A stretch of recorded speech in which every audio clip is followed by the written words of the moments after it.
Hello viewers, welcome to Rachel Bangla BD. সবার প্রথম আমরা কথা বলবো মানি নাইট র এর বিষয় এবং মানি নাইট র নিয়ে একটা মেজর প্রবলেম হয়েছে। আপনারা জানেন মানি নাইট র নেক্সট যে এপিসোডটা হবে এখানে ব্রক লেসনার থাকবে, তারপর ডাব্লিউডাব্লিউ এজ স্টাইলকে ট্রিবিউটও দিবে। তো এই শোকে নিয়ে একটা মেজর প্রবলেম হয়েছে। আপডেটটা এসেছে রেসলিং অবজারভার নিউজ লেটার থেকে এবং ব্রায়ান অ্যালভারেজ বলতেছে massive weather ডিলেস affecting Monday night র মোস্টলি অন প্রোডাকশন সাইড। বলা হচ্ছে ওয়েদারের কারণে যে প্রবলেমটা হচ্ছে এটার ইফেক্ট সোজা ডাইরেক্টলি মানডে নাইট র এর উপর পড়বে এবং এটা মোস্টলি প্রোডাকশন সাইডে পড়বে। মানে বুকিং এ কোনো এফেক্ট হবে না, বুকিং তারা ভালো করলে ভালো, খারাপ করলে খারাপ, এটা ওয়েদারের উপর ডিপেন্ড করবে না। কিন্তু ডাব্লিউডাব্লিউ যে প্রোডাকশন সাইড আছে সেটার উপর ইফেক্ট পড়বে। মানে এন্ট্রেন্স র্যাম্প, তারপর স্টেজ, লাইটিং, এখানে কিছু চেঞ্জ হতে পারে, এখানে কিছু কম্প্রোমাইজ করতে পারে ডাব্লিউডাব্লিউই। এক্স্যাক্টলি কোনটা কমতি হবে বা কোন জায়গায় প্রবলেম হবে আমরা জানি না, কিন্তু এটা কালকে মানডে নাইট রতে আমরা জানতে পারবো। কিন্তু ওয়েদার ইস্যুস এর জন্য কিছু না কিছু মানে ইফেক্ট পড়বেই। যদি কোনো ছোট ক্রু নিয়ে তারা কাজ করে বা শোটাকে হোস্ট করে, ক্যামেরা কোয়ালিটি চেঞ্জ হতে পারে, তারপর অনেকগুলো ক্যামেরা অ্যাঙ্গেল দেখি, সে অ্যাঙ্গেলও কম হতে পারে। দেখি কালকে মানডে নাইট রতে কি হয়। এরপর লাইলা ভালকিরিয়ার বিষয়ে কথা বলবো। আর ডাব্লিউডাব্লিউ লাইলা ভালকিরিয়ার ক্যারেক্টারে কিছু চেঞ্জ করতে পারে, যেমন তাকে হিল অথবা টুইনার হিসাবে প্রেজেন্ট করতে পারে। হিল বলাটা ভুল হবে, কারণ হিল হলে তো হিল টার্নই করাবে, কিন্তু বলা হচ্ছে ডাব্লিউডাব্লিউ তার ক্যারেক্টারে একটু অ্যাটিটিউড অ্যাড করতে পারে। আই মিন ডাব্লিউডাব্লিউ তাকে অ্যাগ্রেসিভ হিসাবে বুক করতে পারে। এই আপডেটটা বডি স্ল্যাম থেকে এসেছে এবং বলা হচ্ছে লাইলা ভালকিরিয়ার ক্যারেক্টারে চেঞ্জ আসতেছে। মানে এক্সাম্পল হিসাবে যদি ধরি, কোডি রোডস যেমন কখনো সে অনেক অ্যাগ্রেসিভ হয়ে যায় কিন্তু হিল হয় না, আবার খুব বেবি ফেস, তো লাইলা ভালকিরিয়ার ক্যারেক্টারটাও এমন হতে পারে। এরপর আমরা কথা বলবো ফিন বেলারের বিষয় এবং ফিন বেলার হয়তো নিজেই কনভিন্স হয়ে গিয়েছে সে রোমান রিন্সকে রেসলম্যানিয়াতে ফেস করতেছে। অ্যাকচুয়ালি মিট অ্যান্ড গ্রিট একটা শো হয়েছিল, সেখানে একটা ফ্যানের সাথে সে যখন মিট করেছিল সেখান থেকে মানে একটা কার্ড বের করা হয়েছিল। ফ্যান বলেছে এখান থেকে একটা কার্ড আপনি বের করেন, এবং সে যখন একটা কার্ড বের করেছে প্রথমেই রোমান রিন্সের কার্ড এসেছে এবং ফিন বেলারের রিয়াকশন প্রথমেই খুবই মানে দেখার মতো ছিল। সে বলে ও মাই রেসলম্যানিয়া অপোনেন্ট, বলে রোমান রিন্স বের হয়েছে, রোমান রিন্স তো আমার রেসলম্যানিয়ার অপোনেন্ট। এই কথাটা ফিন বেলার কেন বলেছে? কারণ সে বিশ্বাস করে ঠিক এক সপ্তাহ পর এলিমিনেশন চেম্বারে সে সিএম পাঙ্ককে হারিয়ে ওয়ার্ল্ড চ্যাম্পিয়ন হবে এবং সে তখন রোমান রিন্সকে ফেস করবে রেসলম্যানিয়াতে।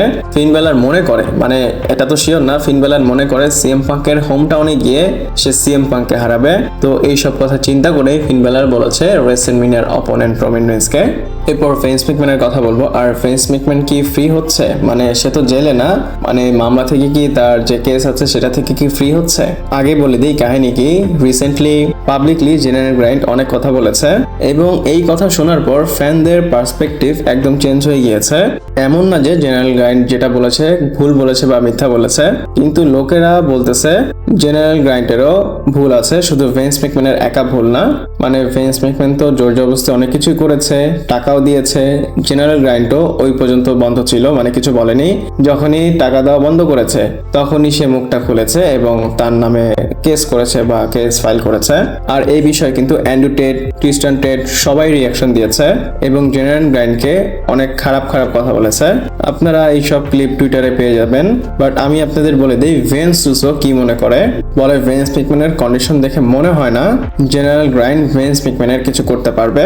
এবং আপনাদের হয়তো আমি একটা আপডেটে বলেছিলাম ভেন্স ম্যাকম্যান এবং জেনারেল গ্রাইন্ডের যে পার্টি, তারা দুই পক্ষই মনে করতেছে মামলাটা তারা জিতে যাবে, কিন্তু এটা তো সময় দেখা যাবে কে জিতে। কিন্তু ভেন্স রুসো বলতেছে যেটা ভেন্স ম্যাকম্যানের প্রথম কন্ডিশন না, মানে সে এরকম প্রথম পড়েনি, এর আগেও তার উপর কেস হয়েছে, সেখান থেকে বের হতে পেরেছে। আমারও মনে হয় ভেন্স ম্যাকম্যান এই সিচুয়েশন থেকে বের হতে পারে। ইভেন তার ফ্রেন্ড ডোনাল্ড ট্রাম্প এখন ক্ষমতায় আছে আর এই মামলাটার অনেক সময় হয়ে গিয়েছে, ডিসমিস করেই ফেলবে। এবং এই কেসের আপডেট দেখ ক্রিমিনাল কোর্ট থেকে এই কেসটা বের হয়ে গিয়েছে এবং এই কেসটা এখন লোকাল কোর্টে আছে। যদি ভেন্স ম্যাকম্যানের দোষটা প্রমাণ হয়ে যায় ম্যাক্স টু ম্যাক্স তার টাকা দিতে হবে জরিমানা, এমন না যে তার জেলে যেতে হবে। দেখি এই মামলার কথা যেহেতু আবার সামনে এসেছে, সামনে গিয়ে কি হয়। এরপর আমরা কথা বলবো স্যাথ রলিন্স এবং ব্রন ব্রেকারের বিষয়। আর এই আপডেটটা আমি পজিটিভ বলবো নাকি নেগেটিভ বলবো বুঝতে পারতেছি না। তো ডেভ মেলিসর রেসলিং অবজারভার নিউজ লেটারে বলতেছে স্যাথ রলিন্স এবং ব্রন ব্রেকার দুইটা ডাব্লিউডাব্লিউ সুপারস্টারই হেভিলি ট্রেনিং করতেছে রিহ্যাবে এবং তারা চেষ্টা করতেছে যত তাড়াতাড়ি সম্ভব রিটার্ন করার জন্য।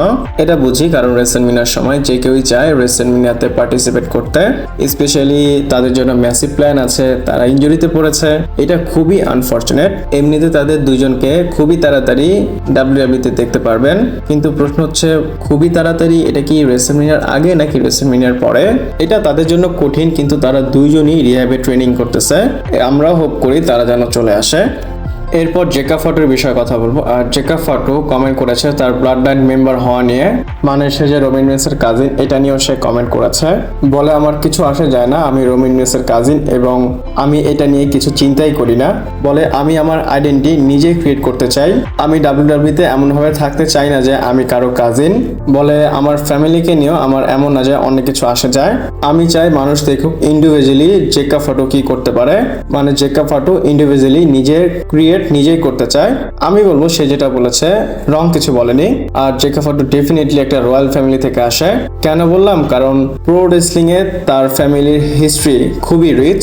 আমার একটা প্রশ্ন, যদি জেকা ফটো আনোয়াই ফ্যামিলি থেকে না হতো তাহলে এখন যে স্পটে আছে সে কি স্পটে থাকতো? ট্যালেন্ট হিসাবে অনেক কষ্ট করে কোনো না কোনো সময় আসতো, কিন্তু এত তাড়াতাড়ি মেইন ইভেন্ট বড় বড় সুপারস্টারদের সে ফেস করতে পারতো না। সে রোমান রেন্স, রক এদের ফ্যামিলির জন্যই কিন্তু ইনিশিয়াল পুশ পেয়েছে। ফিন বেলা, রিকেশও প্রায় বলে থাকে, মানে রোমান রেন্সের ফ্যামিলি, রকের ফ্যামিলি এদের থেকে যারা আসে, যেমন আনোয়াই, সামোয়াই এদের থেকে যারা আসে ডাব্লিউডাব্লিউ নাকি পুশ তাদের হাতে ধরিয়ে দেয়। এই যে সুপারস্টাররা কথাগুলো বলে তারাও রং বলে না, তারা এত বছর ধরে ট্রেন করে আসে, সামনে থেকে একজন এসে প্রথম দিনই মেইন ইভেন্টার হয়ে যায়। আর জেকা ফটো নিজেই বলেছে আমি জিনিসটার এগেনস্টে, আমি চাই না আমাকে কেউ ফ্যামিলির জন্য জানুক। জেকা ফটো যা যা বলেছে আপনাদের বললাম, আপনারা কি চিন্তা করেন আমাকে কমেন্ট করে কিন্তু অবশ্যই জানাবেন। এরপর আমরা মানি নাইট রয়ের প্রিভিউ বলবো এবং রয়ের জন্য ডাব্লিউডাব্লিউ কি কনফার্ম করেছে আপনাদের জানিয়ে দিব। কালকের এপিসোডটা খুবই ইম্পর্টেন্ট, কারণ এটা এলিমিনেশন চেম্বারের গো হোম এপিসোড, মানে এলিমিনেশন চেম্বার হওয়ার আগে লাস্ট মানি নাইট র। তো ডাব্লিউডাব্লিউ প্রথমে এজি স্টাইলের ট্রিবিউটটা কনফার্ম করেছে, আর এজি স্টাইল ট্রিবিউটটা কি শো এর কিক অফ করবে সেটাও দেখার বিষয়। তারপর লিভ মর্গ্যান অ্যাপিয়ার হবে এবং ফাইনালি তার রেসলমিনিয়ার অপোনেন্ট কে হবে সেটা আমাদের জানাবে, মানে সে ডিসিশন নিবে। আমার মনে হয় তার অপোনেন্ট স্টেফিনি বেকার হতে পারে। তারপর বিস্টিট কার্নেট, ব্রক লেসনার কালকে মানি নাইট রতে অ্যাপিয়ার হবে। ডাব্লিউডাব্লিউ এর আগের সপ্তাহে এটা অ্যানাউন্স করে দিয়েছিল টুইটারে এবং ডাব্লিউডাব্লিউ ওয়েবসাইটেও অফিসিয়াল করে দিয়েছে। এরপর এলিমিনেশন চেম্বার কোয়ালিফাই ম্যাচ হবে, যেখানে জিউসো, ব্রনসন এবং অরিজিনাল এল গ্রান্দো আমেরিকানো থাকবে এবং এখান থেকে যে জিতবে সেই এলিমিনেশন চেম্বারে কোয়ালিফাই করবে। তারপরে Iyo Sky versus Kairi Sane versus Raquel রড্রিগেজের এলিমিনেশন চেম্বার কোয়ালিফাই ম্যাচ হবে, মানে দুইটা চেম্বার ম্যাচের জন্য কোয়ালিফাই ম্যাচ হবে। তারপর নেটালিয়া ভার্সেস ম্যাগজিনের ম্যাচ করবে। তো আপাতত এই ভিডিওটা এই পর্যন্তই। যদি আপনাদের ভালো লাগে লাইক, কমেন্ট, শেয়ার, সাবস্ক্রাইব করে পাশে থাকবেন। পরবর্তী ভিডিওতে আবার দেখা হচ্ছে।